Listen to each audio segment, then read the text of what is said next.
Amid what it called major battlefield gains against both the United States and Israel, Iran began teasing that even bigger new war surprises were coming.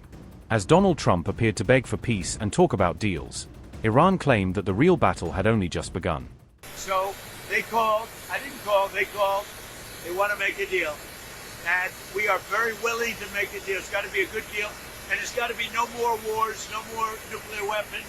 They're not going to have nuclear weapons anymore. They're agreeing to that. Any of that stuff, there's no deal. Iran said that its newly approved war plans could bring very big results in the days ahead, suggesting that fresh operations were ready to roll out. As Iran hinted at new tactics and unseen capabilities, Israel appeared to take a severe beating at the hands of the IRGC. Dimona, Orod, Haifa, and even Tel Aviv were described as being left in ruins after intense Iranian bombardment. Iran's war effort entered a new and more dangerous phase as Tehran openly hinted at unseen surprises it was preparing against both the United States and Israel, signaling that the conflict was about to escalate in unexpected ways. Officials in Tehran framed the next moves as potentially game-changing strikes that could bring very big results, portraying upcoming operations as the turning point that would reshape the balance of power in the war. An Iranian military source said that Tehran had prepared new surprises for the coming days, suggesting that special plans and capabilities were being held back for the right moment to shock its adversaries. The same source claimed these plans could produce very big results on the battlefield, hinting that the impact would be visible not only in destroyed targets but also in how Washington and Tel Aviv respond. The source also alleged that the US president was watching his military options fail one by one, implying that each attempted pressure tactic was collapsing and forcing him to look for a way out online instead of on the ground. The Iranian military source said, and I quote, "Iran has planned new surprises for the coming days of the ongoing war, the implementation of which could produce very big results. That is why Donald Trump has dragged the war from his runaway ships into social networks. Trump knows that his offensive and defensive military ammunition is in a very bad condition. Trump has no hope for military victory and opening of the Strait of Hormuz by military means. After shortage of military ammunition, Trump has resorted to firing words, which also buys him more disgrace." End quote.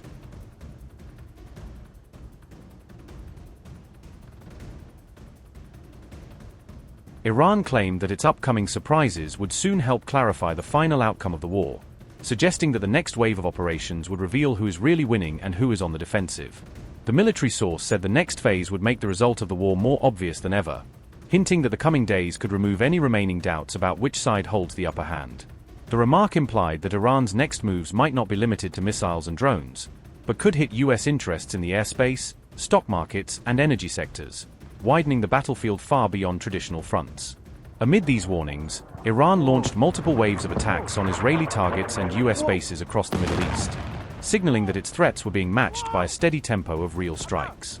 Iran fired hypersonic missiles at Israel's Dimona area, home to its secretive nuclear base, in strikes that Tehran claimed killed several people and sent a strong message about the vulnerability of that facility. In Israel's southern town of Orod, hundreds were reported killed in an IRGC attack, according to Iranian media accounts that depicted the strike as one of the deadliest blows of the war so far. Subsequently, Iran fired cluster munitions at Israel's port city of Haifa and carried out bombing raids on Tel Aviv on March 24th, expanding its target list to some of the country's most important urban and economic centers. Israel, for its part, reported that more than 4,000 people have been injured since the war began on February 28, underscoring how relentless the bombardment and counterstrikes have become. On March 23, the IRGC announced that its pre-planned war games would continue, but now with new tactics and upgraded systems, signaling that the drills themselves were blending into real-time combat testing. All of this comes as Donald Trump publicly claimed that the Iranian regime had called him for a deal, a statement Iran denies and which Tehran casts as proof that Washington is looking for a face-saving exit from the war. Brave men of the Army of the Islamic Republic of Iran, since Sunday morning, March 22nd, have employed Arosh-2 destruction drones to target 2 Israeli aerospace industries near the Ben Gurion Air Base and a U.S. reconnaissance aircraft deployment site at Prince Sultan Air Base in the Romana region, with drone attacks. The 74th wave of Operation Promise of the Faithful Four targeted American bases in the region, as well as in the center and south of the occupied territories, continuing pre-planned war game scenarios with new tactics and upgraded systems. The Malik Sultan Base, the U.S. Fifth Fleet, and the Kamala terrorist nest were targeted by Fata 312, Qiyam, and attacking drones, continuing the lightning strikes of recent days. Military bases and security centers in Tel Aviv, Yokneam, and Ramat Gan were also powerfully destroyed on Sunday morning following direct hits from the Khyber-Shikan, Quds, and Khorramshahr 4 missiles. A few hours ago, the 75th wave of Operation True Promise 4, under the name O Fatima Al-Zahra, peace be upon her, was carried out against Zionist and American targets. In this wave, based on reconnaissance carried out by operational intelligence units, new military deployment locations and the concealment of Zionist army personnel in various areas of the occupied territories were targeted. The Prince Sultan Air Base in Al-Qargeh, which is one of the main deployment and operational locations for American aggressors against Iran, was also targeted with ballistic missiles. The terrorist Israeli and American military personnel are warned that they are being fully monitored by the operational intelligence units of our armed forces, and hiding in settlements, such as hiding in a settlement in Arad, does not save their lives due to the intelligence dominance of the armed forces. The strategic confusion of the CENTCOM commander, the collapse of the multi-layered American-Israeli defense network in the Middle East, and the disruption of the U.S. armed support system following the measures and strikes of the Iranian armed forces against hostile enemies have changed the equations of war in favor of Iran. The anger and desperation of the American and Zionist warmongers were predictable, and we had previously warned about the quagmire of war for the United States and the Zionist regime, and a regional and all-encompassing war. I think Israel will be very happy with what we have. We just spoke to Israel a little while ago. I think they'll be very happy. This will be peace for Israel, long-term peace, guaranteed peace. If this happens, I can't guarantee it, but I think it's going to. My life is a deal. That's all I do is deals, my whole life.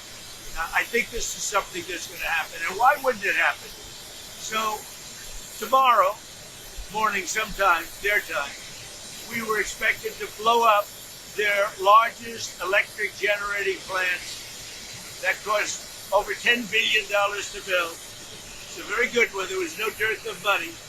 And one shot, it's gone. It collapses.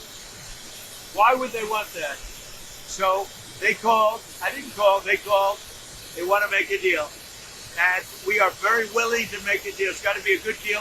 And it's got to be no more wars, no more nuclear weapons. They're not going to have nuclear weapons anymore. They're agreeing to that. Any of that stuff, there's no deal. You said you're going to get the enriched uranium. How are you going to get the enriched Well, uranium? it's very easy. If we have a deal with them, we're going down and we'll take it ourselves. But can I ask you, the Treasury lifted sanctions on Iranian oil in the South Sea. You criticized President Obama for giving Iran $1.7 billion. Well, I just want to have as much oil in the system as possible. But Iran is And we don't even know if Iran gets that money. Frankly, I think it's very hard for them to get it. But you have ships that are out there that are loaded up with oil. Rather than keep it there, I would rather see it go to the system. Any small amount of money that Iran gets is not going to have any difference in this war. But I want to have the system be lubricated. even $14 billion nobody helps them. Where's the $14 billion? Because the inflated price, they get $14 billion from the... I don't think they're getting the money. I could tell you, when this is all over, I will tell you who's getting the money. You said there's many points of agreement with Iran right now. Many. What, can you give us a Many, like 15 points. 15 that points. Iran has said yes to? Well, they're not going to have a nuclear weapon. That's number one. That's number 1, 2, and 3. They will never have a nuclear They weapon. said yes to that? They've agreed to that. Correct? What about the Strait of Hormuz? Who's going to be in control of that? That'll be opened very soon if this works. How soon? And who's in control of it? Will Immediately. Iran still be able to control the oil? He jointly controls. By who? Maybe me. You want the United States to be in Me control? and the Ayatollah, whoever the Ayatollah is, whoever the next Ayatollah. Look, and there'll also be a form of a very serious form of a regime change. Now, in all fairness, everybody's been killed from the regime.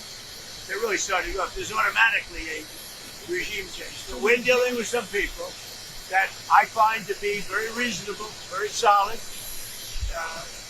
The people within know who they are. They're very respected. And maybe one of them will be exactly what we're looking for. Look at Venezuela, how well that's working out. We are doing so well in Venezuela with oil and with the relationship between the president-elect and us. And maybe we find somebody like that. Are you giving any more options to lower the price of oil while the talks The price of oil will drop like a rock as soon as the deal is done. I guess it already is today. No, we have a very serious chance of making a deal. That doesn't guarantee anything. I'm not guaranteeing anything. I'm not going to come out here in a week or 2 weeks and have you all say, oh, you said. I didn't say anything. All I'm saying is we are in the throes of a real possibility of making a deal. And I think if I were a betting man, I'd bet for it. But again, I'm not guaranteeing anything. They want to make a deal very badly. Thank you.